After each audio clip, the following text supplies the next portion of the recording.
Bonjour et bienvenue à vous, ravi de vous retrouver ce matin dans votre émission Bonjour d'Algérie. Donc comme chaque jeudi, nous commencerons avec Mina Abed qui nous donnera l'agenda culturel, toutes les sorties pour la semaine. Nous célébrerons aussi donc dans quelques jours, donc qui est une date qui coïncide avec le 9 octobre, ça sera la journée mondiale des facteurs. Donc nous recevrons Omar Youssef Ben Alia. Il nous parlera donc du déroulement de cet événement qui se déroulera donc le 9 octobre, comme je vous l'ai dit. Nous resterons toujours aussi donc dans le FIBDA puisqu'il continue jusqu'au 8 octobre. Le FIBDA se poursuivra jusqu'au 8 octobre et nous recevrons ce matin un réalisateur japonais, Sunao Katabushi. Donc il viendra donc nous parler de sa participation et surtout de son parcours hors du commun. Et nous recevrons aussi un BDiste donc qui est de chez nous, ça sera Kamel Bentara. Il nous parlera aussi de sa passion pour la BD. Et nous parlerons aussi donc d'un rituel que toutes les familles algériennes et pas que, puisque c'est un rituel qui se retrouve dans tout le nord de l'Afrique, ça sera le hammam. On parlera donc du hammam avec la chercheuse Luisa Galez. Et on continue toujours à la fin de notre émission avec de la musique. Nous recevrons Wassim El Qastantini. Voilà, c'est ça, ça va, je ne me suis pas trompée sur son nom. Lui, il viendra avec un instrument très spécial. On le découvrira ensemble tout à l'heure. Et on commence tout de suite avec Mina Abed par le point météo.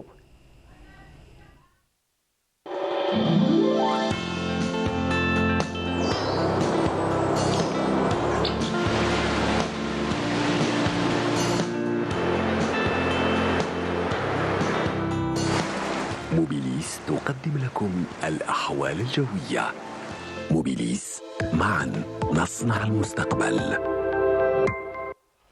Mina, bonjour. Bonjour Mariam, bonjour Comment à vas-tu? tous. Bienvenue. Ça va, merci.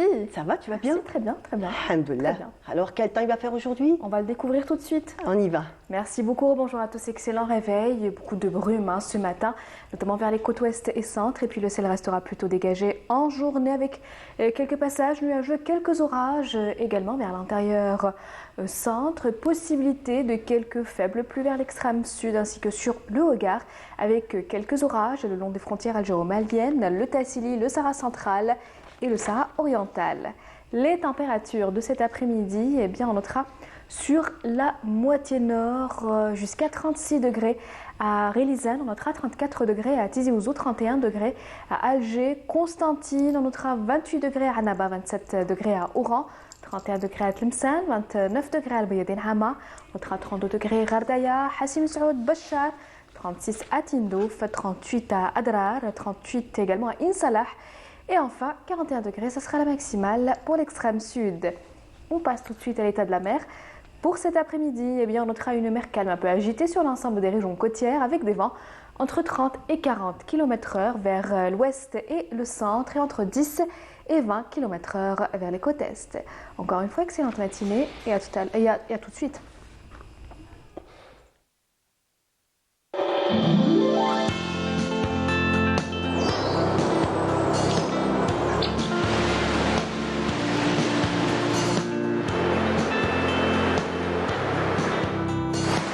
موبيليس قدمت لكم الأحوال الجوية.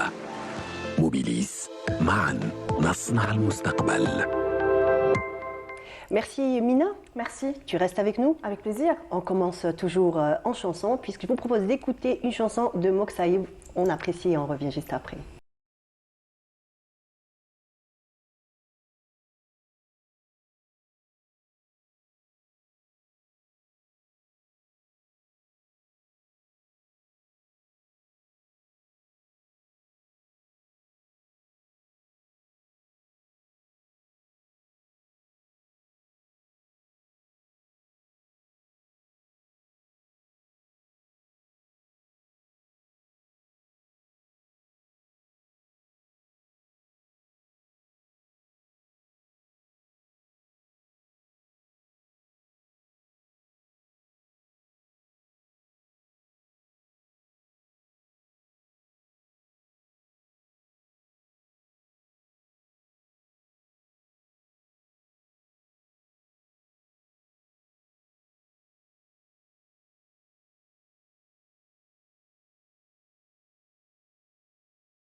Programme pour cette semaine, donc des sorties. Des sorties, oui, Beaucoup de sorties. Qu'est-ce qu'il y a au programme? Beaucoup de musique. Ah, super. Un petit peu comme la semaine dernière, hein. Beaucoup de D'accord. musique, beaucoup de chabé pour cette semaine, un petit peu partout dans la capitale. Très bien. Donc Alors, on commence Oui, on commence aujourd'hui. Donc aujourd'hui, à partir de ce soir, 21h, au niveau de la place 5 juillet du côté de Raïs Hamidou, un petit concert chabé de Jahid Bourouina. Et du côté de Del Ibrahim, on aura droit au concert de Abdel Latif Lemani. Donc ça sera ce soir à partir de 21h. On continue pour le 6 octobre. Cette fois-ci, Mohamed Raoui sera à l'honneur au niveau de la place Al-Nasr du côté de Ain Taïa, toujours à 21h. Et Lounaoussi Azdine au niveau de la place de la Liberté du côté de Douira cette fois-ci. Toujours à partir de 21h, on continue également avec Moukdan Nasser et Daraji Sid Ahmed. Cette fois-ci, ça sera au niveau du cinéma As-Sahel du côté de Chiraga à 21h toujours. Et Morad, il passe à partir du 7 octobre au niveau de la place de la Liberté du côté de Zeralda. On continue, je sais que tu aimes bien Shamsou Friklein. Oui, beaucoup. Shamsou Friklein sera en concert le 6 octobre à partir de 20h30. Cette fois-ci, ça sera au niveau du Cassif du côté de Sidi Fradj. Et une très très belle expérience musicale pour les passionnés de musique électronique. Donc une très très belle expérience unique en son genre. Ça sera du 5 au 7 octobre. Cette fois-ci, ça sera au niveau de Territ en plein oasis. Oh là là. Une belle musique électronique avec plusieurs DJ dont Idriss De Randall, Dark Mate. Donc une très très belle expérience à vivre du 5 au 7 octobre. Et on continue avec théâtre de rue. Cette fois-ci, ça sera Tcha à l'honneur au niveau de la salle Kitani à partir de 15h. Et bien sûr, Mariam, le FIBDA. Ah oui, le FIBDA, justement. Qui a déjà commencé et qui va se poursuivre jusqu'au 8, donc jusqu'au dimanche. Donc allez-y, de très très belles bandes dessinées à l'honneur. De grands noms aussi, donc de la bande dessinée, de l'animation aussi. C'est une occasion pour les rencontrer. Exactement. Donc voilà un petit peu le programme de la semaine. En plus, j'imagine que ce week-end, il y aura énormément de monde parce qu'il faut savoir que, on va dire que la tranche d'âge qui est le plus mordue de manga, ce sont les adolescents qui, on va dire, pas que, hein, mais quand même, je pense que la communauté... Moi, j'avoue que j'aime bien. J'avoue que j'aime aussi. Moi, j'avoue que j'aime bien. Moi aussi. On a grandi avec en même temps. Exactement. On a grandi avec, oui. Voilà, donc j'imagine que ce week-end, il y aura énormément de monde, il y aura beaucoup de visiteurs. Beaucoup. Alors, je ne sais pas si cette année, ils vont faire comme les autres années, il y a toujours le cosplay qui se fait à la fin. J'adore le petit concours là. Voilà, le petit concours, c'est très joli à voir et en plus toutes les prouesses que font ces, on va dire, ces jeunes à comme ça pouvoir créer des costumes. Et c'est pas évident parce qu'étant donné que ce sont des personnages qui sortent de l'imaginaire, donc recréer ces costumes, retrouver les textiles et voilà, franchement, le souci du détail, ça c'est très important. Pendant longtemps, on voyait des petits avec le petit bandeau de Naruto. Voilà, c'est plus simple. Ça, c'est assez simple. Voilà, ils l'ont fait, hein, même mes propres filles l'ont fait avec plein de petites astuces, mais bon, voilà, ça reste toujours une activité, ça laisse libre cours à la créativité et en même temps. Et c'est un travail manuel aussi. Exactement. Ça sera tout pour aujourd'hui. C'est tout pour la semaine. Un bon programme pour cette semaine. Super. Déjà. Très bien. Merci beaucoup, Mina. Merci. Donc, je te souhaite un bon week-end. Pareillement. Et à la semaine prochaine, Inch'Allah. Et moi, je vous propose tout de suite donc, de regarder un reportage de Rina Lourari. Donc, c'est une start-up qui s'appelle Garini. Et en fait, c'est une start-up qui a été faite, qui a été créée, en même temps aussi pour la location de vélos et de trottinettes électriques. On regarde et on revient. C'est dans le quartier El Aqid Lotfi à Oran que Zoubir a décidé de lancer son projet de location de vélos et de trottinettes électriques par le biais d'une application. Ambitieux et déterminé à développer davantage sa start-up, ce jeune entrepreneur passe une bonne partie de son temps au sein d'un incubateur privé où il bénéficie de l'accompagnement nécessaire à la réalisation de ses objectifs. في الابليكاسيون تنجم تريزيرفي الفيلو تاعك l'application يكون فيها. Vous pouvez réserver un vélo via notre application qui recense et regroupe l'ensemble des pistes cyclables de la ville d'Oran. Les clients pourront ainsi utiliser leur vélo ou trottinette en toute sécurité. تستعمل الفيلو تاعك بكل امان ما تديرونجيش لي بيتون وما تديرونجيش الواطه. Fondateur de l'application Garini, Abbas passe lui aussi énormément de temps dans cet incubateur, un environnement idéal pour lui permettre d'apporter davantage d'améliorations techniques à son application. Notre étude de marché a démontré que le besoin en gestion des places de stationnement en Algérie est énorme. C'est de là qu'est née l'idée de créer Garini. Notre entreprise a pour vocation la gestion des parkings à travers une application et un logiciel SAS. Cette année, nous avons eu la chance d'acquérir le matériel adapté à cette technologie. De leur côté, Hicham, fondateur de l'incubateur, et ses associés veillent à fournir l'accompagnement et l'expertise nécessaires à Zoubir Abbas et d'autres jeunes porteurs de projets, ainsi qu'à des étudiants porteurs d'idées innovantes. C'est une structure dédiée au suivi des porteurs de projets, de l'idée jusqu'à sa concrétisation. Ils soumettent leur idée à un comité qui choisit les projets à soutenir. Ils disposeront d'un espace de travail ici, en plus d'avoir à leur disposition des experts pour les guider dans leur travail.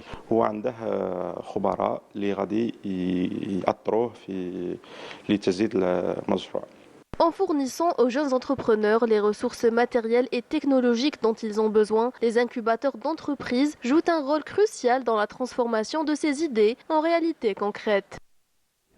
Voilà, donc j'ai discuté déjà avec mon invité qui m'a rejoint. Donc Monsieur Omar Yousfi Ben Alia, bonjour. Bonjour. Bienvenue. Merci à vous. Merci. Alors donc vous êtes directeur de la division courrier colis Algérie Post. Voilà, oui. Bienvenue, marhaba bik. Merci. Donc le 9 octobre, c'est une date très importante pour vous. Oui, c'est une date, c'est la journée mondiale de la Poste. Donc c'est dicté par l'Union postale universelle. C'est l'une des plus anciennes organisations universelles. Elle est créée, il me semble, en 1874. Donc elle compte environ 192 pays adhérents à cette organisation. Dans l'Algérie. Dans l'Algérie, bien sûr. Donc, et chaque année, à l'occasion du 9 octobre, donc, il y a plusieurs manifestations. Donc, c'est des portes ouvertes qui sont organisées. Il y a l'histoire de souvent on organise le concours de composition épistolaire pour les enfants âgés de 9 ans jusqu'à 15 ans. Donc, et cette année, en 2023, le slogan dicté par l'Union postale universelle, c'est Together for Trust, donc unis pour la confiance. Donc, c'est d'aller vers un monde sûr et connecté. Et pour le thème choisi pour les enfants cette année, c'est de leur demander d'écrire un haut responsable de la nation pour leur démontrer ou pour leur lui demander quel aurait son pouvoir à l'effet de garantir que l'ensemble des autoroutes soient sécurisées pour les enfants. Très bien. Donc c'est le thème choisi pour cette année. Donc pour cette année. Et donc à la fin de la récolte de toutes les lettres des participants, donc le 9 octobre, ça va être la journée pour remettre des prix aux lauréats. Très bien. Donc des portes ouvertes aussi oui, en perspective. Oui, donc l'ensemble de nos wilayats organise à cet événement des portes ouvertes, des expositions philatéliques, éventuellement des oblitérations commémoratives. Donc, des conférences, des interventions des uns et des autres. Je suis en train de le faire maintenant. D'accord, exactement. Donc, chaque année, il y a une course qui est organisée. Oui, ça donc c'est déjà une depuis autre 19 tradition. ans. Oui, exact. Parlez-nous un petit peu de cette tradition, d'où elle est née et pourquoi, en fait. C'est justement parmi les activités qu'on organise à cet événement. Donc, c'est des activités sportives. Donc, nous avons le facteur, qui est notre ambassadeur. Donc, et sa mission, c'est de marcher déjà. C'est un marathonien, on va dire, presque. Hein. Exact. Donc, chaque année, avec la date du 1er mai, qui coïncide avec la fête des travailleurs, on organise déjà la première compétition au niveau de chaque wilaya. Donc, on fait participer les seniors, les vétérans, ainsi que les femmes. Donc, c'est une course dédiée aux facteurs. Et dans chaque wilaya, donc, on a des lauréats. et ils seront récompensés donc, à cet événement. Et le 5 juillet, souvent, c'est le 5 juillet, on organise la finale. Ça coïncide avec la fête nationale de l'indépendance et de la jeunesse. Très bien, très bien. Donc cette année, la course devait être faite le 7, donc elle a été reportée à une date. Peut-être on choisira une date plus importante et plus représentative. D'accord, donc il y a encore des dates historiques qui arrivent dans l'agenda. Donc parlez-nous un petit peu des nouveautés à propos d'Algérie Post. Est-ce que on va dire qu'elle se met à la page, elle se met, on va dire, au diapason avec toutes les postes à travers le monde? Oui, actuellement, si je vous parle en ma qualité de divisionnaire courrier-colis, donc la tendance actuellement, on ne reçoit plus de courrier comme dans le temps, mais par contre, le commerce électronique évolue terriblement. Donc, au niveau de nos centres de production, on reçoit des milliers de petits paquets Donc, actuellement, les personnes s'intéressent beaucoup au commerce électronique. Donc, notre mission et notre stratégie à l'avenir, c'est d'aller vers cette segment d'activité. Donc, c'est vrai, on est présent sur l'ensemble du territoire national. On compte plus de 4300 bureaux de poste. Donc, sur le plan physique, oui, c'est vrai. Mais on veut aller vers un monde vraiment connecté. Donc, tout le monde peut accéder à travers un site et d'acheter. Et on se prend, on s'engage à lui ramener ces envois. D'ailleurs, je vous dis que chaque jour, c'est des centaines de milliers d'envois qu'on distribue à nos citoyens. Donc des petits paquets. C'est des achats issus du commerce électronique, c'est des petits achats, des objets. Donc même l'histoire de la confiance, le fait de voir beaucoup de personnes qui s'inscrivent dans cette action, donc on est rassuré que cette confiance elle est gagnée vis-à-vis de nos clients et nous sommes très contents et on va essayer de faire de plus pour que notre clientèle soit satisfaite. D'accord, donc il y a aussi peut-être autre chose, qu'est-ce que vous allez rajouter? Parce que j'imagine, comme vous le dites, donc le nombre de colis a explosé, donc surtout, on va dire, c'est depuis le Covid, avec la fermeture de beaucoup de magasins et tout, c'est de là qu'est parti donc, cet achat électronique. Et là, ces dernières années, donc avec le paiement en ligne aussi, ça fait que le nombre, on va dire, et ça va vous arriver à faire face à toute...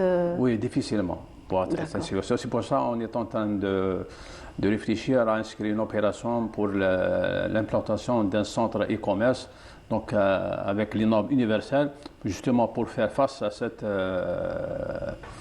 cet nombre important de paquets qu'on reçoit chaque jour. Donc actuellement, comme ça, on ne peut pas y faire face. Donc on a déjà trouvé une assiette de terrain. Et on va concrétiser peut-être une plateforme e-commerce qui va nous permettre de faire face à cette Donc en fait, quand même, les besoins ont changé, étant donné que le courrier a un petit peu diminué. On sait très bien que maintenant, avec les mails et tout, donc le courrier a nettement régressé. Mais là, c'est carrément, on va dire, un autre domaine qui s'ouvre à vous. Exact. Et ça rentre toujours dans notre activité, c'est la distribution. Entendu. Donc à l'avenir, c'est les sociétés de distribution qui vont gagner du terrain. Donc le citoyen a besoin, c'est vrai qu'il achète par Internet, mais il a tendance à attendre son envoi arrive chez lui, ou on lui envoie un SMS pour qu'il se présente dans un bureau relais et on lui remet son envoi. Et les délais, à propos des délais, est-ce que vous êtes en train de penser à raccourcir les délais, ou ils sont déjà, on va dire, ce sont des délais raisonnables? Écoutez, nous sommes tenus déjà de respecter des délais déjà pour lesquels nous nous sommes engagés vis-à-vis des instances internationales. Donc nous nous sommes soumis à un contrôle et nous sommes tenus de respecter ce délai. C'est vrai que parfois il y a des défaillances, mais on essaie toujours de s'améliorer et de voir quels sont les trucs d'étranglement pour pouvoir les régler et ramener les délais au délai pour juger raisonnable. Oui, parce qu'en fait les clients sont de plus en plus pressés. On le sait, dès qu'on commande, limite on a envie que ça arrive dans l'immédiat, mais il faut savoir qu'il y a toute une logistique derrière que vous essayez de mettre en place. Exact. Et je peux vous dire que le citoyen a tendance parfois, à travers les différentes requêtes et tout, il suffit de nous ramener notre envoi, même si c'est un petit peu tard, mais il faut le ramener. Effectivement. C'est ça le plus important, le ramener. Et vous avez surtout parlé donc, de confiance, c'est le plus important. C'est une mission principale de gagner cette confiance parce qu'à un moment donné, on a commencé à avoir des problèmes, donc il y a trop de plaignants. Mais là, avec l'installation de beaucoup d'instruments qui nous ont permis de cerner ce fléau, donc même avec un recrutement, on recrute bien, donc même le choix des personnes, il est important dans ce genre de métier. Mais les choses, je peux vous dire que ça s'améliore de plus en plus. Très bien. Donc les portes ouvertes, quelque chose de nouveau pour cette année, il y aura quoi exactement pendant ces portes ouvertes? Je vous ai dit, l'ensemble des directeurs des wilayas sont instruits à l'effet d'organiser des portes ouvertes par des interventions, par des conférences, par des expositions philatéliques. Il y a eu récemment, à l'occasion de cette foire organisée par l'MDN, on a émis déjà un timbre pour combattre l'armement nucléaire. Donc on a participé par l'émission d'un timbre. Donc vous allez voir à travers, peut-être plus tard, des images que l'ensemble de nos wilayas participent à cet événement à travers des expositions, des conférences, des interventions et parfois même avec des placards qu'on affiche dans nos établissements postaux. Très bien.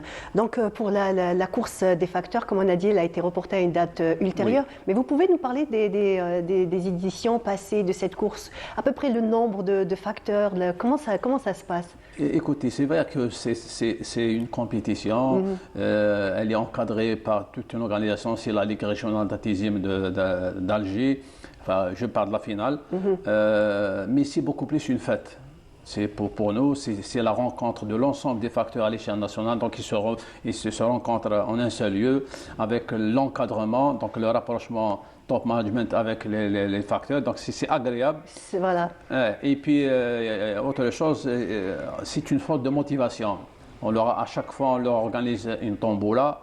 Donc, un facteur il repart chez lui avec un véhicule ou avec un kit de logement complet. Donc, c'est une bonne chose pour eux. Et vers la fin, on sent que c'est une journée de fête.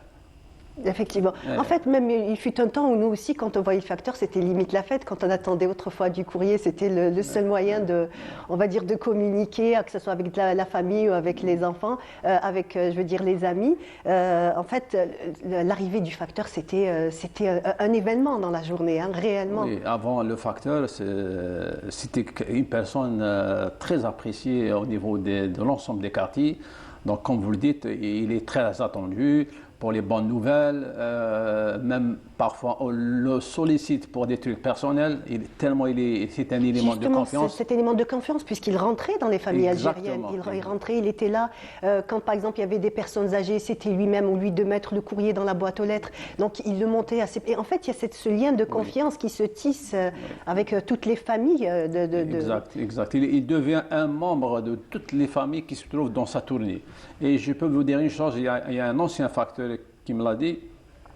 Alors même quand il n'a pas de courrier, il me dit qu'il fait la tournée juste pour saluer les voisins et les habitants du quartier. Même quand il n'a pas de courrier, mais il fait quand même la tournée juste pour les saluer. Sinon, s'il s'absente une journée, c'est ces gens-là qui s'inquiètent de lui. Effectivement, c'est vrai. Il n'est pas passé le facteur, il est où? Maintenant qu'il y a moins de courriers, donc je vous dis que la tendance beaucoup plus, on s'attend à des objets. C'est la nouvelle génération qui achète des bijoux, des tissus, des vêtements, des cadeaux et des transferts d'argent, bien sûr. Même le côté, l'évolution sur le plan transfert des fonds, Algérie Post a connu vraiment une avancée par rapport à ce qui se passe dans le monde. Donc avec l'arrivée de Dahabia et le paiement électronique, l'installation de plusieurs TPE et l'implantation des centaines de milliers de GAB à l'échelle nationale. Donc tout ça permet à nos citoyens de se prendre en charge avec beaucoup de facilité. Très bien, très bien. Voilà, merci beaucoup donc, Merci de à nous vous. avoir éclairés, de nous avoir parlé déjà de cette course qui va se faire bientôt. Et j'espère Oui. qu'on sera là, hein, que Inch'Allah. peut-être que les journalistes de Canal Algérie seront là Inch'Allah. pour pouvoir donc suivre en temps réel cette course. Vous allez la couvrir, Inch'Allah. Inch'Allah. Inch'Allah. Très bien. Merci beaucoup d'avoir Merci à vous. été parmi nous. Merci Merci à encore. vous, madame. Et donc, nos programmes continuent. Là, je vous propose donc de suivre un sujet de Afaf Belhouchet. C'est la participation de l'Algérie au Salon international du tourisme à Paris. C'est le grand rendez-vous du secteur professionnel du tourisme chaque année à Paris. Près de 30 000 opérateurs du secteur privé et public rivalisent d'ingéniosité et de nouveaux concepts pour promouvoir leur destination parmi les 170 proposés cette année. Les professionnels algériens ne sont pas en reste, regroupés sous l'égide de l'ONAT qui a redoublé d'efforts pour cette édition. D'abord, le stand est plus grand, l'espace offert à nos opérateurs est plus important. Et puis, nous avons mis tous les moyens pour que ce soit une présence avec beaucoup de résultats. L'objectif final, c'est de tisser des contacts et pourquoi pas ne pas signer des contrats avec d'autres agences étrangères. Un marché très attractif pour les opérateurs français au regard des nombreux atouts du pays. L'Algérie, le pays, les images que l'on peut voir, pour ceux qui le connaissent, c'est déjà quelque chose qui est évident en termes de destination pour aller visiter toutes les richesses d'ailleurs, les villes, les montagnes, le bord de mer, la culture. Juste d'ouvrir comme c'est maintenant, de remettre des lignes, de refaire parler de l'Algérie, ça va aller vite parce qu'il y a quand même beaucoup de gens qui connaissent, qui avaient l'habitude de voyager là-bas et qui ont déjà transmis beaucoup cette passion. Nous, on pense qu'il y a énormément de potentiel pour l'Algérie. Et donc beaucoup de choses à révéler, et d'autant plus que les Français aujourd'hui recherchent des destinations qui sont un peu hors des sentiers battus, loin du tourisme de masse. Puisqu'il y a à la fois un côté nature qui est extrêmement important, avec notamment toute la partie de l'Atlas et ainsi que le désert qui est vraiment qui profite vraiment à tous les voyageurs, notamment en quête d'aventure. Et notre Grand Sud reste une carte maîtresse pour la destination Algérie, autant pour sa diversité, son immensité, sa magie, mais aussi l'offre très exigeante des agences locales. Il ne faut pas croire qu'on cible un grand nombre de touristes. Nous, ce qu'on cherche, c'est un tourisme de qualité. Et puis, comme potentiel et richesse touristique, c'est quelque chose d'unique au monde. Donc, notre tourisme est très sensible. Donc, ce qu'on cherche, c'est un tourisme sélectif. Parce que le désert, ça ne peut pas se découvrir à 35 km/h. Le désert, c'est quelque chose où on le sent à travers la marche, à travers l'effort. Il y a de très bons retours. Nous signons beaucoup de protocoles d'accord avec les agences de voyage et tour opérateurs. Et nous essayons à chaque fois d'en profiter au maximum. Un marché en hausse grâce notamment à l'ouverture de nouvelles lignes aériennes directes vers les villes du Sud cette année. Notre rôle essentiel ici, c'est d'accompagner les agents de voyage, soit algériennes ou étrangères, de promouvoir la destination Algérie, notamment le Sahara, Taman Rasati, Djanat, Timi Mounito, et par la même occasion aussi de promouvoir la destination Afrique avec le nouveau hub d'Alger. Autre coup de pouce majeur au secteur du tourisme sahérien, la décision du gouvernement de dispenser de visa préalable les touristes se rendant sur place, leur permettant de l'obtenir à leur arrivée dans le pays. Oui, cette initiative a été prise l'année passée et nous l'avons observé sur le terrain, un engouement de nos amis français. Je parle pour la France ici puisque je suis ambassadeur ici, mais à l'international, des touristes qui se dirigent vers notre sud algérien. Ça c'est très clair. Et cette année, l'opération se répète. Des atouts que les opérateurs algériens n'ont pas manqué de mettre en avant à cette occasion. C'était un sujet signé Afaf Belhouchet et pour parler toujours du FIBDA, ce matin j'ai l'immense plaisir de recevoir Sunao Katabushi. Bonjour. Bonjour. Donc vous êtes réalisateur et vous nous venez du Japon. 監督でいらして日本からおいでいただいたということですね。昨日来たばかりです。C'est arrivé hier. Très bien. En tout cas, bienvenue, comme on dit chez nous, marhaba. Et vous êtes Yumiko Tahata? Oui. Très bien, enchantée, merci d'être là. Donc vous serez l'interprète de monsieur le réalisateur. Et nous avons aussi le plaisir de recevoir Kamel Bentaha. Donc vous êtes bédéiste. Bonjour, Amsfroul. Merci pour l'invitation. Tout le plaisir est pour nous. Donc ce matin, nous avons l'immense plaisir, comme je vous le dis, donc, de recevoir Sunao Katsabushi. Donc la première question que je voulais vous poser, qu'en est-il de votre programme pour cette année au FIBDA? まず最初の質問、私今年いらしていただいたフィブダ映画フィブダでのご予定どういったことをされる予定かというのを教えていただいてます。私のアニメーションの映画を2本持ってきましたので、それをアルジェリアの皆さんに見ていただければと思います。それから講演会も行います。J'ai apporté avec moi deux de mes films d'animation que j'ai réalisés. Donc j'ai immense plaisir de présenter devant le public algérien à cette occasion. Et également, je vais donner une conférence dans ce cadre-là. Très bien. Donc on pourrait savoir donc, les titres des deux films que vous avez ramenés avec vous? お持ちいただいた映画のタイトルを教えていただいて。一つはアリーテ姫、それからもう一つはこの世界の片隅にです。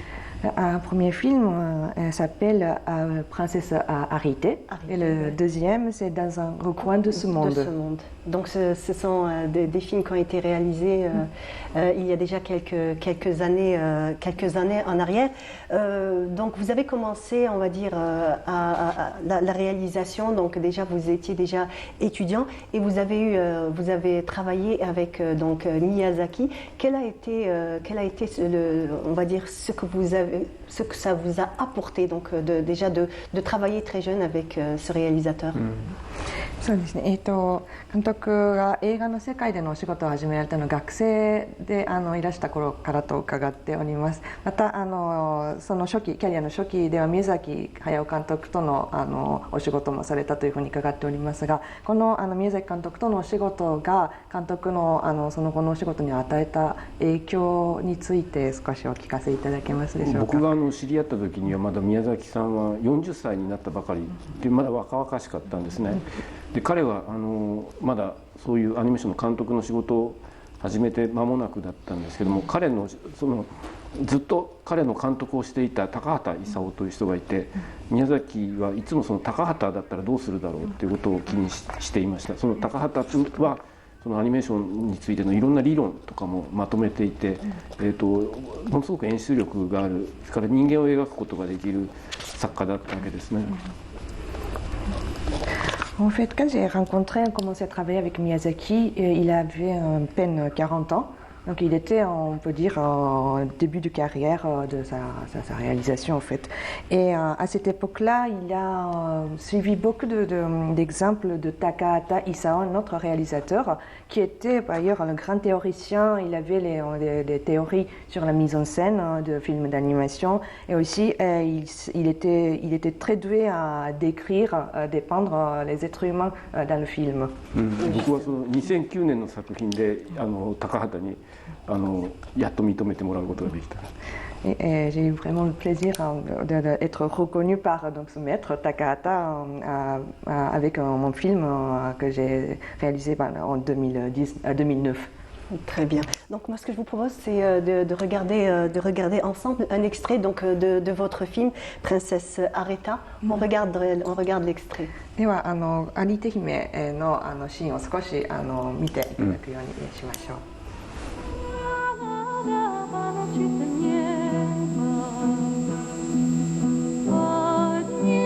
たくさんの殿方の間からお一方を選ぶため王様が下された宝探しの記念の日でございます。魔女なのね。指輪をこすれば3つまで願いが叶う。姫を我が妻に。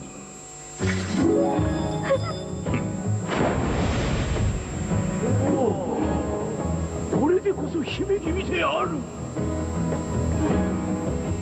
自分の心なのに思う通りに動かない。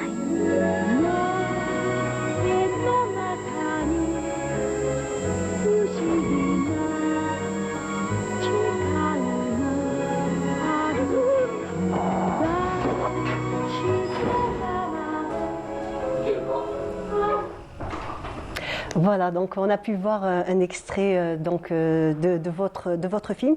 J'ai une question, c'est alors dites-lui, vous êtes l'un des réalisateurs les plus réalistes au Japon. Vous scrutez l'humain, l'utile et le sens dans vos œuvres. Comment qualifier votre façon de faire et votre style de réalisation? 監督は日本のアニメ界の中でも写実派というかリアルを求めていらっしゃるというふうに感じます。特にその作品の中で人間、また意味、また実用的なもの、そういったものが描かれている、探求されていると思いますが、ご自身の映画作り、映画のスタイルについて、作品全体のスタイルについてどのように形容されますでしょうか。そうですね、一言で言うとかなり年長な人に見てもらえる作品を作ろうと思っています。Pour résumer en fait mon style, j'essaie toujours, je m'attache à réaliser des œuvres qui peut être vues par les adultes, c'est-à-dire à âge les mûrs. 子供には難しすぎるだろうって思われるんですけど、でも子供は僕たちが思っているよりも理解力があってそういう刺激がすごく彼らには大事だなと思っています。En fait, et également pour les enfants les plus grands. Et les enfants, en fait, on a tendance à penser qu'ils ont de capacité limitée de compréhension, mais ce qui est étonnant, c'est qu'ils ont vraiment de capacité étonnante pour comprendre. Des choses des fois très compliquées de la vie, mais ils ont cette capacité à pouvoir le comprendre. Effectivement. Donc, on a pu voir aussi, on a pu retrouver votre touche dans une série, donc la série Lassie. Voilà, donc qu'est-ce que vous avez apporté donc à cette série et qu'est-ce que peut-être de collaborer à cette série lui a apporté aussi? 名犬ラッシーのシリーズの時に監督をされてご自分のカラーを出されたというふうに伺っていますが、このシリーズについて少しお話を伺いますでしょうか。そうですね、これはもともと高畑勲が始めた子供に向けた文学をアニメーションにするというシリーズの一環だったんですけども、そういう中でその人間を描くとかそういうことを高畑が考えていたことをできるだけ自分で消化して表現できるようにっていうふうに心がけました。En fait, cette série-là, c'était dans un cadre de projet initié, entrepris par Takahata, qu'il s'agissait d'adaptation de contes pour les enfants en animation. Et dans le cadre de cette réalisation, j'ai essayé donc un peu comme Takahata d'écrire les êtres humains et donc comment on peut faire. Donc j'ai essayé de le mettre en œuvre en réalisant cette série-là. Très bien. Donc ce que je vous propose ici, c'est qu'on va apprécier ensemble encore un extrait de votre film dans ce recoin du monde. 次はこの世界の片隅の。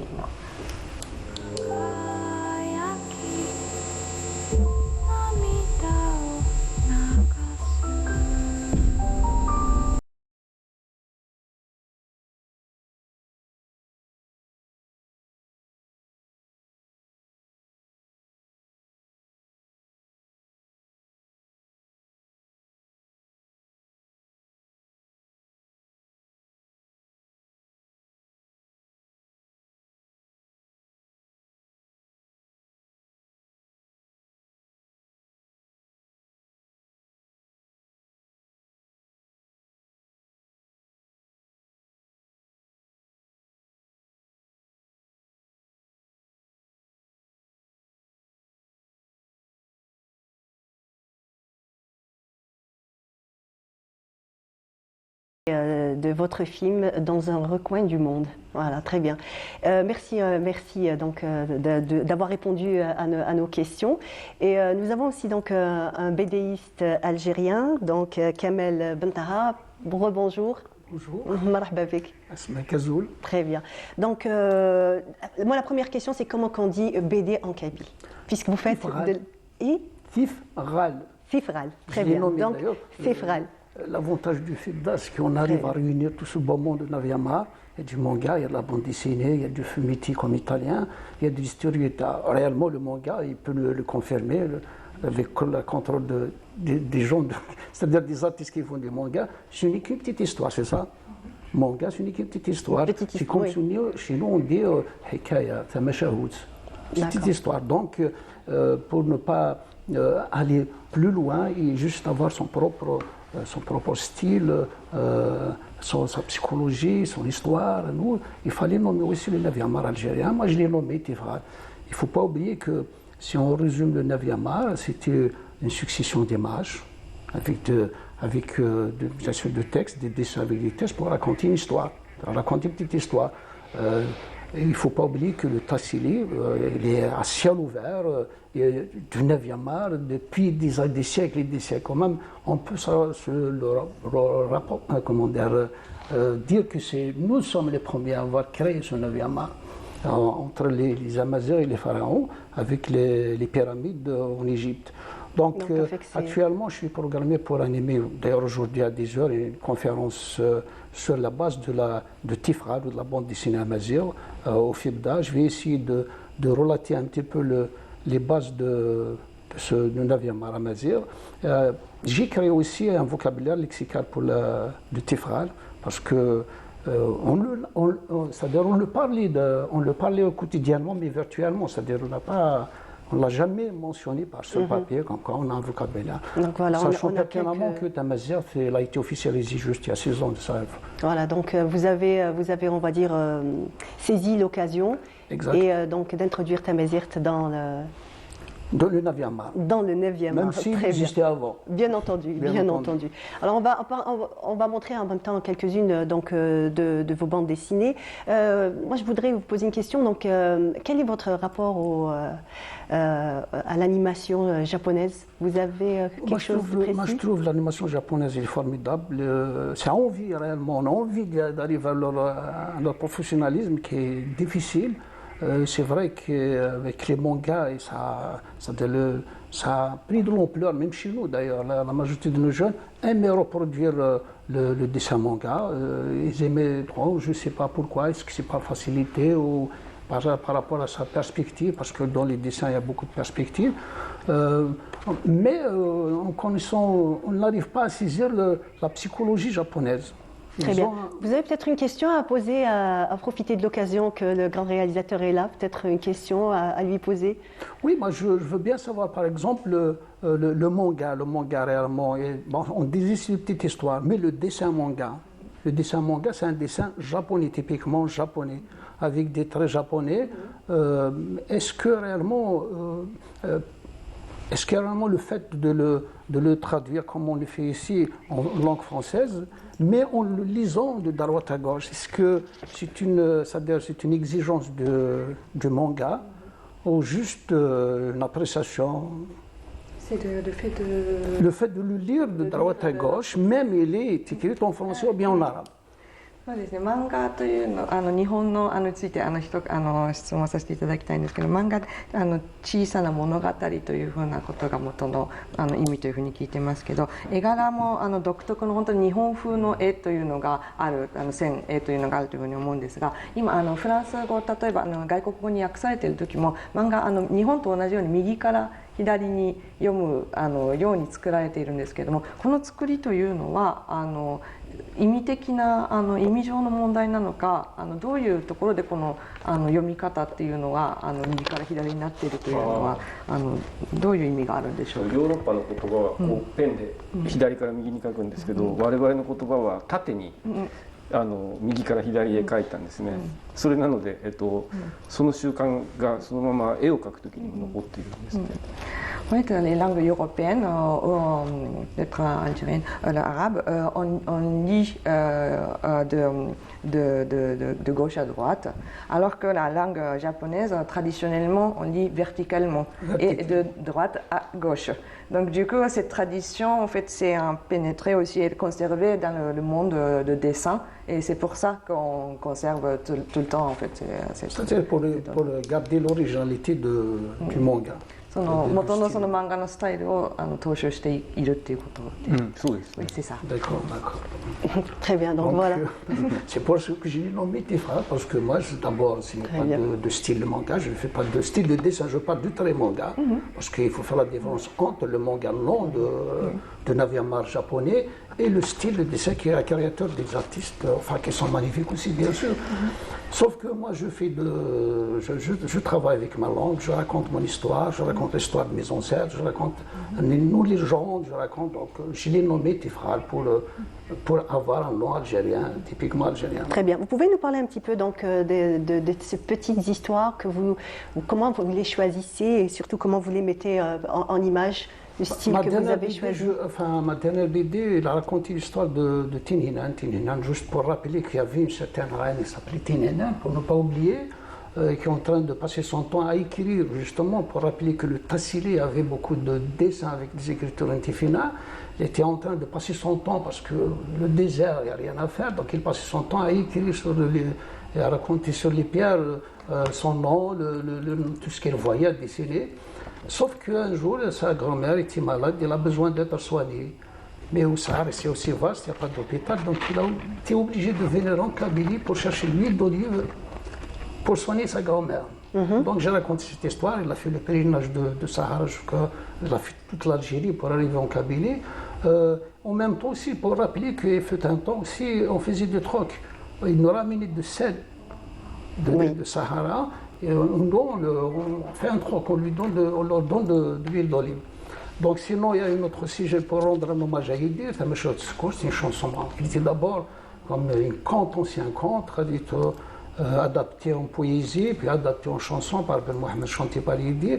J'ai adapté en tifral pour raconter l'histoire de la pèlerie qui a fait aussi le même pèlerinage d'aller de Dakfadou de Béjaïa à la recherche d'un aigle pour l'aider parce qu'il y a un éléphant qui a voulu déterrer son nid. Donc il a fait tout le pèlerinage jusqu'au Sahara pour chercher l'aigle, pour l'aider finalement. Il a été bouffé, voilà. Bon, je ne l'ai pas vraiment cité qu'il a été bouffé, mais la chanson parlait de ça, la chanson. Donc sinon, il y a aussi Ocean de Missa Zahir, c'est un chanteur, c'est une de ses chansons que j'ai adaptées. Puis je parlais aussi j'ai créé les deux personnages, Azok et Azou. Azok et Azou, c'est le rouge-gorge et le chouchou de la maman. J'ai créé ces deux personnages pour raconter le calendrier agraire berbère. Très bien. Il y a eu une meilleure, il y a Tessis Mouanzar, juste pour rappeler, il a été périmé plusieurs fois. Merci Kamel Benta. Donc vous pouvez bien juste nous rappeler l'événement d'aujourd'hui. Moi je vais animer une conférence à 10h. Très bien. D'ailleurs, je vais animer une conférence sur le Béaba de Tifra, le Béaba de la bande dessinée amazigh. Très bien, merci en tout cas, merci d'avoir été là. Sunao Katabushi, merci beaucoup. Ce fut un plaisir donc de vous recevoir ce matin. Et Yumiko Tahata, merci beaucoup et bonne continuation. On rappelle juste l'événement du réalisateur, ça sera aujourd'hui. Ce sera plutôt demain. En fait, il y a deux projections, et le matin et dans l'après-midi. Et dans l'après-midi, voilà, très bien. Donc, voilà, donc soyez nombreux au FIBDA. Merci beaucoup. Donc on regarde ces images et on revient juste après.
sur le plateau de Bonjour d'Algérie et j'ai le plaisir de recevoir Louisa Galaise. Bonjour. Bonjour. Comment allez-vous? Très bien, merci. Marhaba bik, très heureuse de vous recevoir ce matin. Donc, vous êtes experte du PCI auprès de l'UNESCO. Voilà, donc merci d'être là ce matin. Nous allons donc parler du hammam.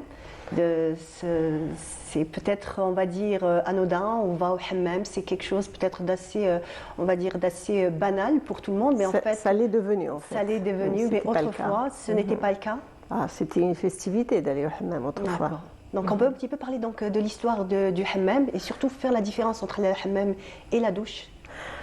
Oui, enfin le hammam et le hammam plutôt. Voilà, le hammam et le hammam, d'accord. Alors le hammam qu'on appelle généralement le bain turc ou le bain mort.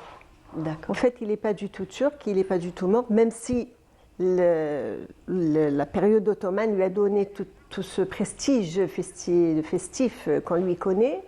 Mais en fait, les sources, ça a toujours existé. Avec l'époque romaine, puis les gens se lavaient dehors, hein, ils ne se lavaient pas à la maison. Puisqu'il n'y avait pas déjà, voilà, à l'époque, il n'y avait pas l'eau courante déjà dans les maisons. Et donc, quand les Romains sont arrivés, ils ont créé tout près des sources des endroits où ils pouvaient vivre, où ils pouvaient aussi se laver à l'aise. Et avec le temps, à cette époque-là, ça commence déjà à prendre le sens de détente.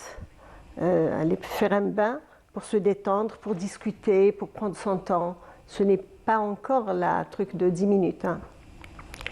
Et puis, avec l'arrivée des Ottomans, donc ça a pris tout ce côté festif, extraordinaire, majestueux, impérial, parce que c'est l'Empire. Petit à petit, ça s'est généralisé avec on va dire la démocratisation de la vie humaine. Ça s'est généralisé, c'est devenu un lieu que tout le monde peut fréquenter.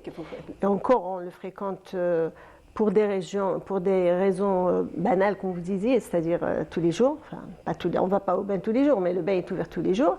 Et puis, il y a des festivités propres au hammam. Alors là, je voudrais... Une festivité, peut-être qu'on pourrait ouvrir carrément un chapitre à part, parce que le hammam du mariage, c'est vraiment une fête à part. Une tradition. Mais là, je voudrais distinguer entre le hammam qui a pris le sens de se laver et le hammam qui reste dans le sens ancien, parce que dans le sens ancien, les sources avaient chacune une spécialité en fait. Alors il y a de l'eau qui sont pour des raisons chimiques, hein, qui sont très bonnes pour les os, d'autres qui sont très bonnes pour les yeux, d'autres qui sont très bonnes pour je ne sais pas quoi, pour la peau aussi. Pour la peau. Et donc, comme on ne comprenait pas très bien ce qui se passait, on lui donnait un côté mythique. C'est mystérieux. C'est vrai qu'il y a toujours des il y a toujours un mystère, il y a toujours quelque chose qui se cache derrière, on ne sait pas trop. C'est vrai aussi que les djinnoun et les malaïka étaient beaucoup plus présents autrefois dans nos vies. Des points d'eau. Et auprès des points d'eau et dans la vie de tous les jours. Oui. Tout ce qui se passait, c'est voulu par la force du bien ou la force du mal. C'était la lutte constante entre la force du bien et la force du mal. Elle a continué jusqu'à la naissance de l'école rationaliste du XVIe, XVIIe siècle. Donc ça a duré, et encore, je parle du monde où c'est né. Là où l'école n'est pas encore née, ça continue à se faire. Je vous donne un exemple. Hammam Msrotin, ça a un sens. Pourquoi on l'appelle Msrotin? Hammam Melouen, on l'appelle Hammam Sidi Slimane. Pourquoi? Parce qu'il y a toute une histoire derrière qui fait que Sidi Slimane a été investi d'un pouvoir occulte. Qui, à cette époque-là, parce que Sidi Slimane a réellement existé en fait. Hein. Il a réalisé un miracle, mais en fait, il y a des choses. Je ne voudrais pas casser les miracles, j'adore les miracles. C'est grâce aux miracles qu'on vit et qu'on croit aux choses. Et donc, il s'est passé quelque chose qui a fait que Sidi Slimane a vraiment été considéré comme quelqu'un qui a un pouvoir. Il y a des karamètes. Les karamètes, c'est le terme soufi pour dire le pouvoir occulte, que nous ne pouvons pas acquérir dans une école ou à travers les livres. Donc, il avait des karamètes qui faisaient qu'il pouvait guérir la maladie des yeux. Et dans ce lieu où il a guéri la fille du roi, on lui a construit une qubba. Et autour, donc, venaient des gens pour se laver, pour se guérir. Un jour, c'était les yeux, après, c'est les os, après, c'est la peau, après, c'est tout. Après, il y a les mu'taqadat, enfin, toutes les croyances qui vont s'agriffer autour, comme vouloir un enfant, vouloir se marier, vouloir le bonheur, vouloir le malheur de l'autre et tout. Et ça devient un lieu mythique. Donc le hammam, il se passe beaucoup de choses autour. Donc c'était des lieux de vie, des lieux de sociabilisation, des lieux de foi aussi. Oui, c'est des lieux d'abord c'est des lieux familiaux, c'est des lieux de socialisation, c'est des lieux de rencontre, c'est des lieux de détente, c'est des lieux thérapeutiques, c'est tout ça un hammam. Donc c'est pas aussi banal que ça. Effectivement. Donc on peut un petit peu parler de l'origine. Donc comme on l'a dit, c'est pas propre, c'est plutôt propre à la région MENA. Oui, alors géographiquement, bon, on trouve des hammams partout. Hein. Oui. Vous avez le hammam du Japon, vous avez la Scandinavie, les pays du Nord et tout ça. Mais le hammam investi d'un mythe, le hammam investi de la sociabilité, investi de la familiarité du monde d'ici et le monde d'ici-bas et le monde au-delà, c'est-à-dire le Junoun ou l'Insan. Ça, c'est propre à la région Afrique du Nord, Moyen-Orient. On trouve beaucoup de hammams dans toute l'Afrique du Nord. Moyen-Orient aussi, en Syrie où ça a été très très bien conservé. En Turquie aussi, ça a été très bien conservé puisque c'était le lieu où le roi, où l'empereur se reposait, le sultan se reposait. Donc tout ça, c'est une région où c'était très très répandu et où il y avait ce côté social qu'on ne lui trouvait pas ailleurs. Ah, très bien. Donc moi, ce que je vous propose, c'est de suivre avec nous donc un reportage de Fariel Hamdi, donc un reportage sur le rituel du hammam. On regarde.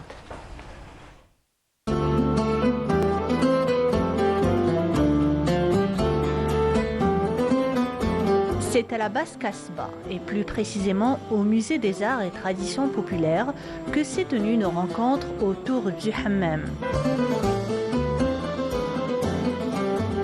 Le thème del hammam, il va parler d'autrefois comment la arousa, et jusqu'à présent, les gens essayent de sauvegarder cette belle tradition d'y aller au hammam avant le jour J, avant le mariage.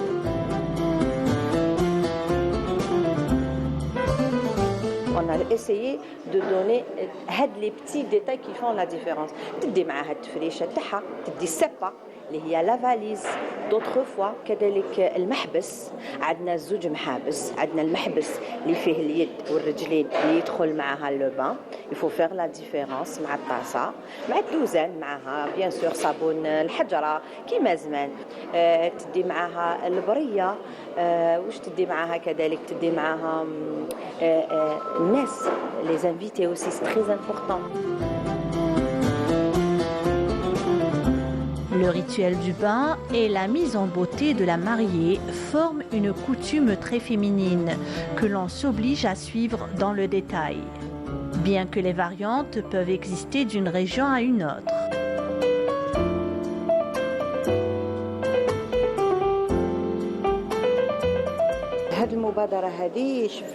Nous avons un riche patrimoine. Notre souhait est de préserver ces coutumes et les inculquer à nos filles.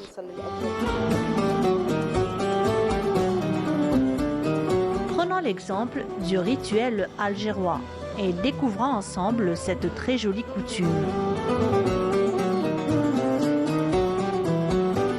J'avais 5 ans, je me souviens, j'ai assisté au mariage d'une cousine à la Casbah. Donc c'était vraiment merveilleux. C'est une journée où les gens se rencontraient, s'échangeaient la joie, le bonheur, le zararid et tout ce qu'il faut. Et puis avec hammam al-arousa bien sûr. Et vraiment, c'est des moments inoubliables.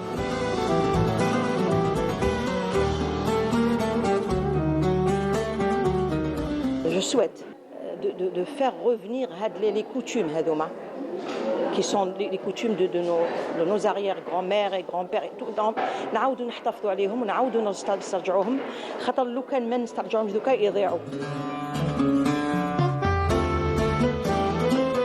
Pour fuir le stress de la ville et le blues de l'hiver algérois, rien ne vaut une plongée dans les brumes chaudes des hammams. Dans tout le bassin méditerranéen, le passage par le hammam relève du rituel sacré de purification. Donc un sujet signé Fariel Hamdi, donc tout un rituel autour de hammam al-arousa et même de l'aris aussi. Oui, bien sûr. Alors le rituel pour hammam al-arousa, il y a l'expression enterrer sa vie de jeune fille ou enterrer sa vie de jeune garçon.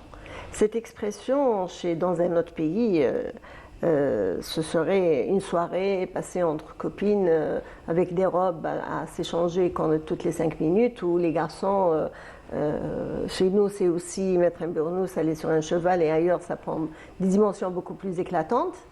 Mais en fait, enterrer sa vie de jeune fille, spécialisée dans la femme, c'est beaucoup plus que ça. Et ça prend beaucoup de temps. Alors, je voudrais revenir à une idée qu'on n'a plus, en fait. À Alger, je ne sais pas si ça existait vraiment. Ça existait un petit peu, mais je ne sais pas si c'était généralisé. Mais ça fait très longtemps que ça n'existe plus. Mais dans l'Est et dans l'Ouest, ça fait pas si longtemps, ça existait encore. C'est le Middahat à l'Ouest et le Fqirat à l'Est. Alors, le Middahat et le Fqirat accompagnent le mariage dès le début. Le début, c'est pas du jour, le matin au soir, c'est pendant une semaine. Pendant une semaine, c'est que c'était le 7 أيام و7 ليالي. 7 أيام و7 ليالي, mais c'est pas 7 أيام تاع الشطح والريح, c'est pas pendant 7 أيام on a la derbouka. Non, les 7 أيام, c'est d'abord le fqirat viennent ou le middahat. Donc on a les middahat qui vont bénir les femmes, qui vont inviter les gens avant de sortir pour faire l'arda, inviter les gens au mariage. Très bien. Les middahat sont là. Il y a un rituel, il y a des chants spécifiques pour l'événement Hada, d'aller vers les gens, les inviter au mariage. Parce que c'est pas n'importe quoi, on ne les invite pas au mariage comme on les invite à prendre un café ou alors à fêter l'Eid ou autre chose. Donc les middahat sont là. Et puis 2 jours avant le mariage, c'est évidemment la coiffure et tout ça, mais ça, on passe d'abord par le hammam. Les middahat aussi sont là pour le hammam. Elles accompagnent la fille. Donc elles accompagnent jusqu'à l'intérieur du hammam. Jusqu'à l'intérieur du hammam. Les middahat, ce n'est pas des chanteuses. C'est des femmes qui ont des chants religieux pour bénir l'événement. Et cette action d'aller vers le hammam, c'est le fait d'apprendre à être une femme. Parce qu'avec il y a tout un accompagnement, il n'y a pas que les copines, il y a aussi des femmes un peu plus âgées. Là, c'était quand même, on se marie assez jeune, c'est 13-14 ans parfois, même parfois. Oui, à l'époque, oui. Donc on lui apprend à être une femme. Vraiment dans la vie, dans l'intimité la plus totale, on apprend à la fille comment devenir une femme. Donc elle rentre fille, elle ressort femme. C'est pas le jour où son mari arrive chez elle, c'est bien plutôt qu'elle apprend à le devenir. Et ça fait partie de hammam. Donc c'était pas uniquement dans le cercle restreint familial, il y avait donc la place de middahat dans cette la place des middahat, la place de l'accompagnatrice, la conseillère, la place de tayyaba, ça portait un nom aussi. Que je passe parce que c'est un nom assez esclavagiste, je vais dire. Oui.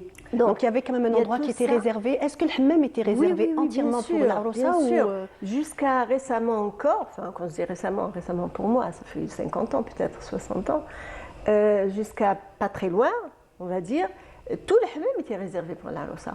Et quand on rentre avec le fqirat, à Annaba par exemple, j'ai vu un documentaire, ça fait pas longtemps, c'était que hammam l'Aroussa. Et elle rentre donc avec le fqirat. Le fqirat, elles sont dans la grande salle à attendre Non, il y a aussi d'autres invités, je vais vous dire pourquoi. Parce que le fqirat sont là en train de chanter. La salle du bain, à l'intérieur, elle est décorée pour la mariée. Elle rentre avec ses copines, enfin, c'est les filles qui l'accompagnent. C'était les cousines aussi. La place des cousines avait une grande place. Les amis, enfin, tout le staff féminin, avec tout l'enseignement nécessaire. Et là, c'est juste pour les intimes, les copines, cousines et conseillères. Et puis, quand on ressort, d'autres femmes ont déjà installé la table avec des gâteaux, des friandises et tout ça, et on offre à tout le monde. Ça suppose qu'il y a d'autres salles. Là, c'est la salle de l'Aroussa. Il y a toujours, dans les bains, il y a toujours une salle réservée pour la mariée. 1 ou 2 ou 3 salles, parce que parfois, il y a plusieurs mariés. Et donc, quand elle sort de son bain, avec tout la panoplie qui a été citée dans le documentaire, le Bsat al-Aroussa, le tabaq et tout ça, on offre les gâteaux donc à toutes les femmes qui sont venues ce jour-là pour se laver. Donc vous voyez, le hammam, c'est beaucoup plus que se laver, c'est un moment de sociabilité et c'est un moment de partage, du bonheur et de la joie. Oui. La même chose pour le garçon, c'est pas aussi festif, mais aussi le hammam pour lui expliquer les secrets de la vie pour devenir un homme. D'accord, très bien. Donc, on va parler aussi donc, du hammam. Vous m'avez dit hier qu'il y avait plusieurs températures dans un hammam. Oui, alors le hammam, quand on rentre, on a une grande salle où on s'assoit. Elle est tempérée, elle est à 20-22 degrés. Parce qu'il faut se sentir à l'aise. Là, on vous sert, bien sûr, moyennant finance, mais c'est peut-être compris dans le forfait. On vous sert du thé, du café, des jus, ce que vous voulez, des gâteaux et tout ça. Et quand vous rentrez dans la salle du bain, c'est aussi une température très, très particulière, 30 à 32 degrés, pour se laver à l'aise sans avoir des étouffements. et celles qui aiment vraiment l'esprit sauna, mais avec de l'humidité, parce que ce qui fait la différence entre le hammam et le sauna, c'est l'humidité. Le sauna est sec, le hammam est humide. Et donc, si vous voulez vraiment avoir la sensation du sauna, la sensation du chaud, moi je déteste ça, ça peut aller jusqu'à 40, 42, 45 degrés. C'est très chaud, 45 degrés. D'accord, pour les personnes qui peuvent supporter ces températures-là. Pour les personnes qui peuvent supporter. Donc, quand vous êtes là, c'est vraiment pour être à l'aise, et même la température, elle est appropriée pour choisir l'espace qui vous convient pour être à l'aise. On va dire depuis combien de siècles, hein, je ne veux pas dire combien de dizaines d'années, depuis combien de siècles que le hammam est devenu réellement, on va dire, un lieu où les rituels C'est peut-être avec les Ottomans. C'est peut-être avec les Ottomans que ça a pris ce côté impérial, ce côté festif. Quant à l'esprit à la ritualisation, enfin le côté rituel, c'est pas le hammam proprement, c'est rentré dans les hammams, mais c'était déjà à l'époque des sources. Bien avant l'existence des hammams, l'eau était déjà accompagnée des forces du bien ou les forces du mal. On vous dit par exemple, il ne faut pas traverser tel fleuve parce que vous risquez d'être arraché. Oui, voilà, c'est arraché de la vie de tous les jours. Pourquoi? Parce qu'il y a des forces du mal qui sont là. Et puis, tel endroit, il y a les forces du bien, donc ça se manifeste par quoi? Par réaliser les vœux. Donc on peut aller faire des vœux, on peut aller parce que aussi on a mal quelque part, mais on va vraiment parce que dans notre tête, ce n'est pas se soigner, mais aller pour pour souhaiter de ne plus avoir mal. Même si réellement la thérapie se trouve dans l'eau et non pas dans le ciel, mais on a cette prédisposition à croire qu'il y a une force là qui va nous accompagner pour...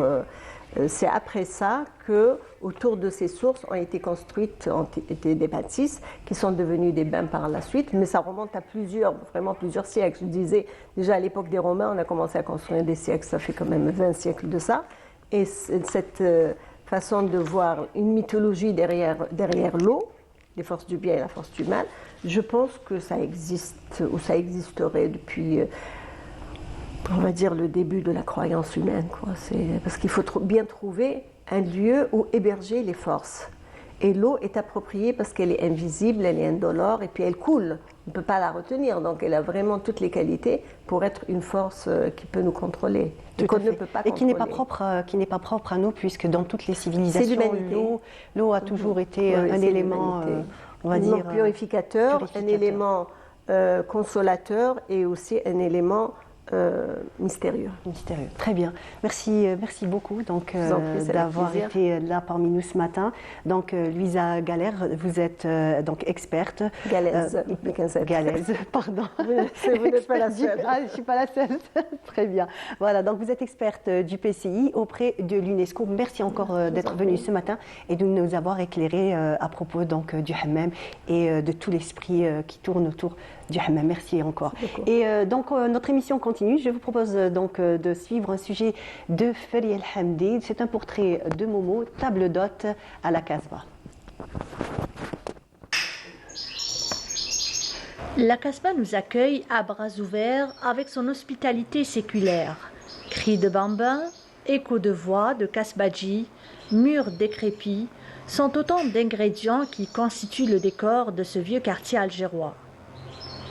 C'est avec beaucoup de joie et de bonheur que nous a accueillis Mohamed Sidi Khlef dit Momo dans sa douira transformée en un restaurant traditionnel, Mezrena al-Mahroussa, situé à la rue des Abderrahmane. Comme j'aime bien le patrimoine, ce qui est ancien et identique de la Casbah, donc un jour j'ai pensé de transférer cette vieille maison qui est dans le cadre de l'UNESCO de patrimoine et de le préserver, notre patrimoine, de la faire transférer, pourquoi pas, à une maison, en même temps sur une table d'hôte. Donc à 90%, donc la côte était, je suis bien situé, parce que notre maison donc, se retrouve en face du musée national Amar Ali, nommé Ali Lapointe. Donc on voit cette rue qui est redevenue très fréquentée. Donc avant c'était bien fréquenté, et en ce moment et actuellement, donc on reçoit beaucoup de monde. La tradition et la culture sont un élément essentiel de la vie dans la Casbah. Elles créent une atmosphère que les visiteurs ne trouveront nulle part ailleurs en Algérie. C'est une attraction qui combine la tradition et l'histoire avec la vie quotidienne, permettant aux visiteurs de voyager dans le temps et découvrir le passé à couper le souffle. Momo, chaque matin, descend à la pêcherie. Donc à la criée, il achète sa sardine, donc elle est fraîche. Hein. Et bon, aujourd'hui on a mangé de la... Mais d'habitude, c'est des plats typiques. C'est typique à la Casbah, bien sûr, que ce soit du couscous, de la rechta, autre que ça, bien sûr. Je ne pourrais pas citer tous les noms de plats qu'on mange, mais on mange propre et c'est très bon. Donc la cuisine se fait par la maman et les sœurs. Voilà comment c'est dans une maison typique. C'est la première fois donc on est venu avec notre guide et nous ce qu'on voulait c'était vraiment quelque chose de pittoresque, quelque chose qui sentait vraiment la Casbah, pas les petites échoppes, vraiment quelque chose avec un patio, tout ça.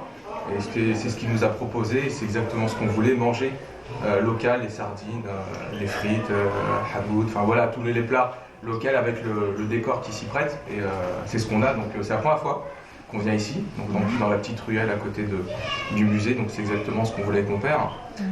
Donc c'est parfait. J'espère qu'Inch'Allah ça puisse se développer ici et dans d'autres parties de la Casbah. La plus belle façon d'accueillir ses invités, c'est de leur servir une bonne recette bien présentée. Chez Momo, une table bien garnie toujours au programme, faisant un rappel aux plats traditionnels de notre pays, ainsi la cuisine traditionnelle qui nous fait voyager à travers le temps. Le concept تاع هذا المنزل انه كما يقولوا le patrimoine هذا donc il sera plus beau avec الادوات اللي عاشتهم. انا نتمنى اليوم انه هذا المشروع اللي راني فيه وهذه المبادره اللي درتها في القصبه وبارمي الناس الاوائل يعني اللي درناها نطلب ان شاء الله باش يتوسع المشروع ويكبر وخاصه نطلب الناس اللي عندهم ديور كيما هادو والناس اللي راهم موجودين اللي هما اصليين والاصوليين تاع القصبه انهم يديروا كيما انايا ويحلوا المنازل تاعهم سواء يحل مطعم سواء يحلها ميوزي بريفي باش الناس تجي. حنا لو كونسيبت تاعنا دو فير ديفلوبي نوتر برودوي لوكال et faire venir le monde entier chez nous. Alors, si vous voulez déguster les bons plats bien de chez nous, une seule adresse, le restaurant Mezrna Al-Mahrousa. Voilà, donc c'était un sujet de Fariel Hamdi et donc mon invité et moi, Wassim El-Qsantene, bonjour. Bonjour. On parlait donc de plats traditionnels. Est-ce que vous aimez les plats traditionnels? Oui, bien sûr. Bien entendu. Dites-moi, et comment? En tout cas, bonjour, merci d'être là. Donc, vous êtes musicien, merci beaucoup. Ouais. Voilà, donc parlez-nous un petit peu donc, de votre parcours et on reviendra tout à l'heure, comme je l'ai annoncé dans le sommaire, j'ai dit que vous aviez un violon très particulier. Oui. Donc on va déjà commencer par le début. Vous avez commencé à jouer des instruments de musique très jeune, oui. Puisque vous avez déjà baigné dans une famille où l'art était présent. Exact. Je vous ai dit, déjà, ma mère, elle était peintre. Mm-hmm. Donc mes frères aussi, j'ai un aussi qui est musicien.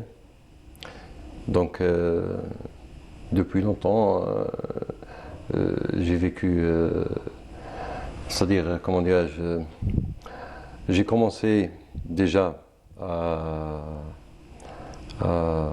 l'association Bstangia. Vous aviez quel âge? De 13 ans, 14 ans. Mm-hmm.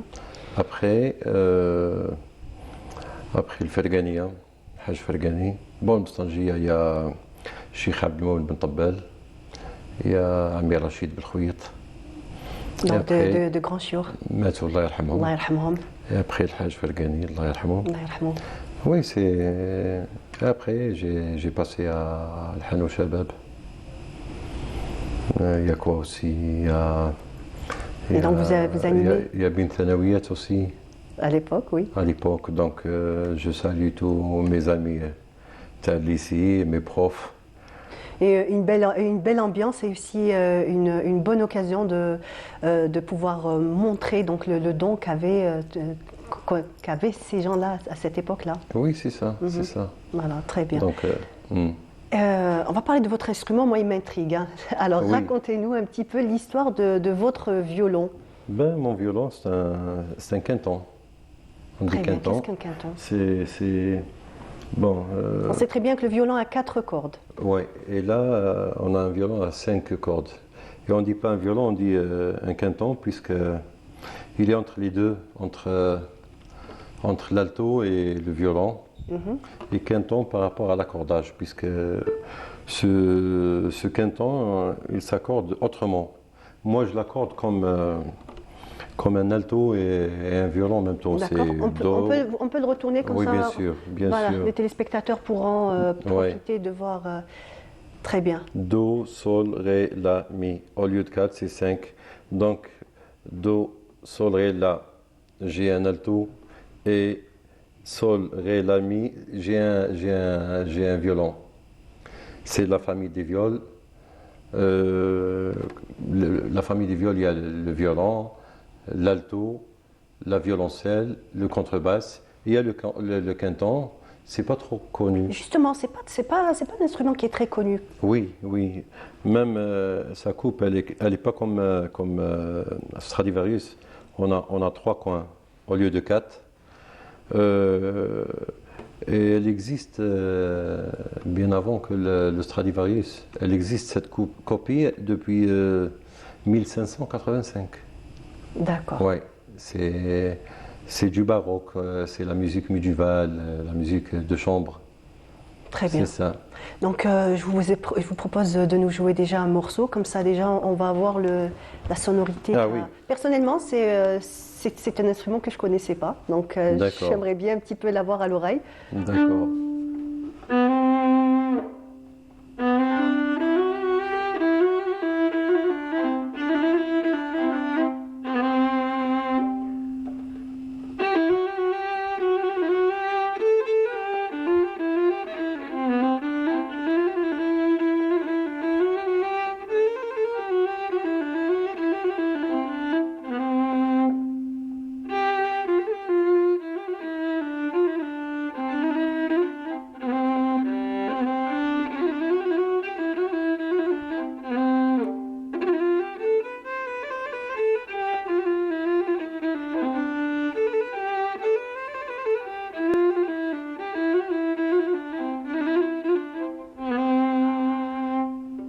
Magnifique. C'est vrai que son son est très particulier, Ouais. très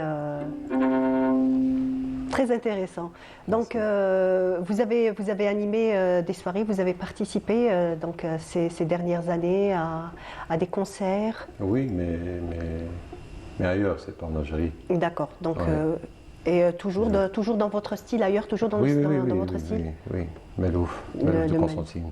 D'accord. Ouais. Vous touchez à autre chose ou vous restez... Ben, si, un peu d'oriental, un peu turc, un peu... Mais, c'est-à-dire, ma spécialité, c'est le Melouf. C'est le Melouf. Très bien. Même un peu moderne, mais on garde toujours la... on va dire que c'est la base. Exact, c'est ça. Très bien. Donc, qu'est-ce qu'on pourrait dire à propos des... vous allez vous produire dans les jours à venir. Vous avez quelques dates? Non. J'ai, je pense, une seule soirée la semaine prochaine. Mais des dates, non. Pas encore. Non. Bah, espérons que ça va venir. J'espère. Inch'Allah. Enfin. Donc voilà. Bah, j'espère qu'en passant par Canal Algérie, vous aurez des dates dans les jours ou dans les mois à venir, Inch'Allah. Dites-moi, comment vivez-vous donc votre passion au quotidien avec votre famille? Est-ce que vous êtes quelqu'un qui jouait beaucoup à la maison? C'est des moments de partage? Pour atteindre certains niveaux, il faut, c'est-à-dire le jeu, on veut la chandelle. Mais malheureusement, on ne peut pas jouer tout le temps. Normalement, on prend du temps. Mais non, je ne joue pas beaucoup. Très bien. Mais bon, quand même, vous jouez pour ne pas perdre la main, ça c'est clair. Ouais. D'accord, très bien.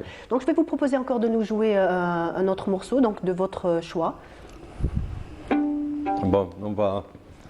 Alors, sur quoi on va aller? Je vais vous faire écouter... Mcherel de Constantine. Mhm. Fidel, donc je vais garder cette tonalité.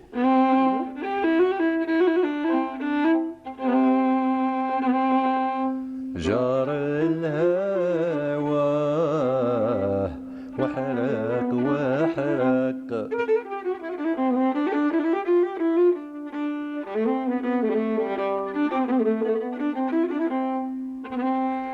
جار الهوى وحرق وحرق قلبي بنا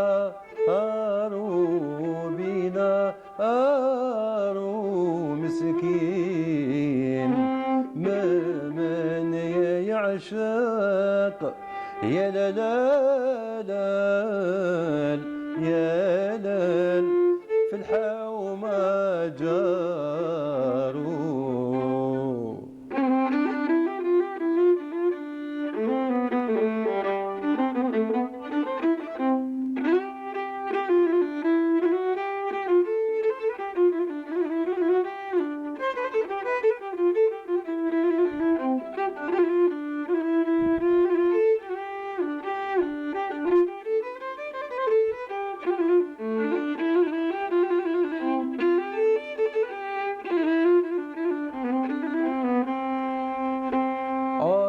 مسكين ما من يعشق يا لا لا لا يا لا يا لا حمية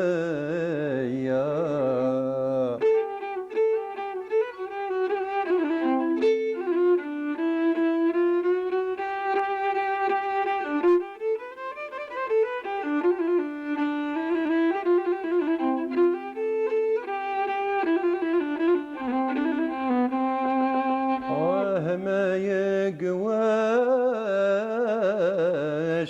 يا ينطاق يا لا لا يا لا كلمة خفية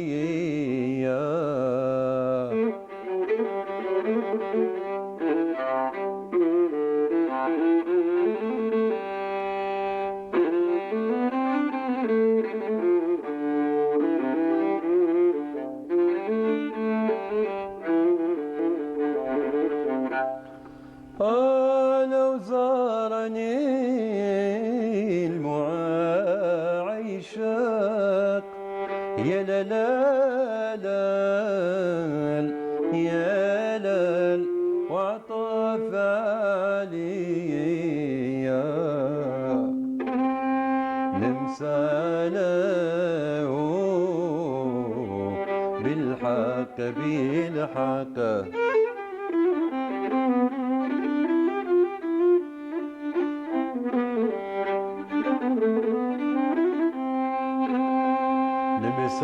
نمساله بالحق بالحق نخدم في دار في دار مسكين ما من يعشق يا لا لا لا يا لا في الحومة جارو. Bravo, bravo. Merci beaucoup, c'est très très beau. En tout cas, bravo, bravo à vous. Dites-moi, est-ce qu'il y a, on va dire qu'il y a des chouyours que vous appréciez et que, on va dire, qui vous ont un petit peu influencé Bien sûr, dans votre carrière? J'ai appris la musique. Bon, mon cheikh, c'est Amir Rachid Belkhouyet, Allah yarhamou, et bien sûr, Cheikh Abdelmoumen Ben Tabbal, c'était le président de l'association Bstangia. Mais si vous voulez, mon idole, mon cheikh spirituel, c'est le Hajj Mohamed Tafarkani. Allah yarhamou, c'est mon idole, c'est mon. Bon, j'écoute tous les chanteurs, j'admire tous les chanteurs, même les jeunes. Mais dans ce monde de Malouf, pour moi, c'est le Hajj Fargani, c'est le sommet. D'accord. Je l'admire beaucoup. Allah yarhamou Saleh. Allah yarhamou Saleh. En parlant de ça, donc de la scène artistique, donc les jeunes, que pensez-vous de la nouvelle scène artistique algérienne? Les jeunes, vous écoutez, vous appréciez, vous trouvez que, on va dire qu'ils ont réussi à garder la tradition? Vous me parlez du Melouf ou Oui, je parle du Melouf. Ouais. Oui. Ben oui. On a des talents. On a des jeunes hétéros.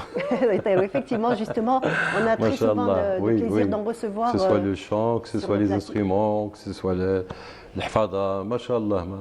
Et même aussi dernièrement, ce qui s'est fait, c'est que les chiours jouent avec leurs élèves. Il y a eu énormément de concerts comme ça, où ils se rencontraient, où ils faisaient des concerts en commun, donc l'élève et le chir. Oui. Donc Avant, une belle tradition. Avant, c'était comme ça, la décennie.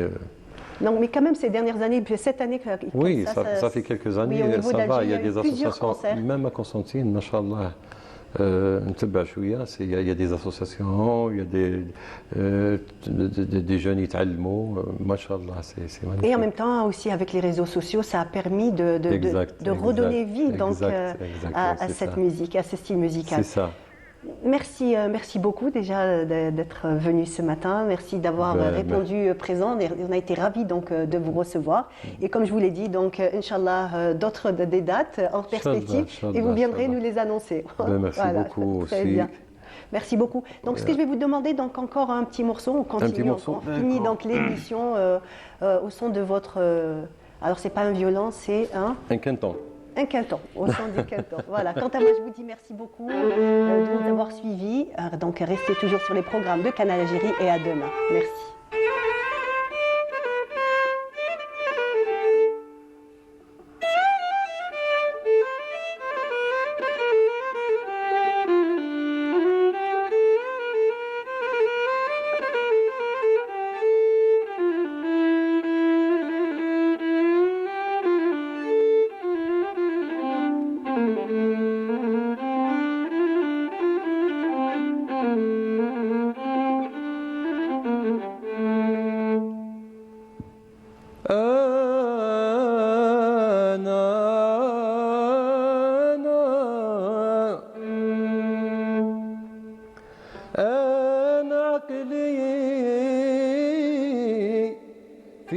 يحضر ويغيب والهجر اللي قضى عليا يفنيني لو نحكي قصتي للغربة تشيب لو نحكي بقصتي للغربة تشيب من ذا الهجر اللي قضى عليا في حين